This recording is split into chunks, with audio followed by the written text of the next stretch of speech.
কবিতা দিয়ে শুরু করতে চাই। যেখানেই যাই বলি বারে বার, দেশ ও মূল্যবোধের স্বার্থে নাহি দেব ছাড়। তো এই যে কবিতাটা আমি বললাম, এখন যদি আমি নিজেকে কবি দাবি করি তাহলে কি কেউ মেনে নিবে আমাকে কবি হিসাবে? অনেকেই মনে মনে নিজেকে নায়ক মনে করেন, তাই কি সে সমাজে নায়ক হিসাবে প্রতিষ্ঠিত হতে পারে?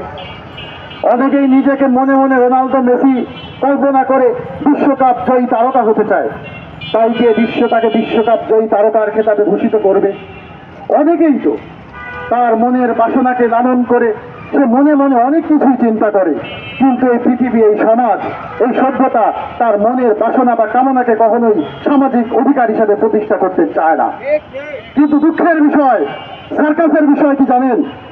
আমি যদি মনে মনে মনে করি আমি একজন নারী, তাহলে এই সমাজ, এই রাষ্ট্র আমার অধিকার প্রতিষ্ঠায় উঠে পড়ে রাখবে যে না, তুমি আসলেই নারী।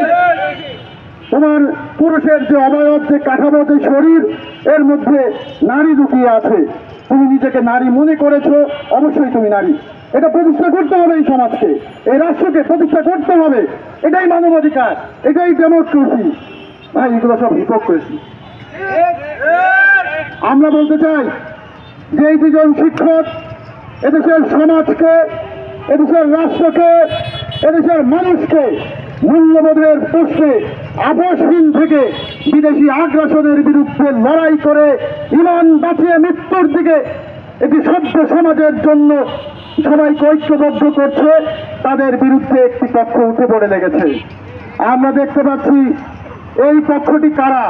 যারা এদেশের সমাজকে তারা সমর্থন করে না, যারা এদেশের পরিবারকে সমর্থন করে না, যারা এদেশের মূল্যবোধকে লালন করে না,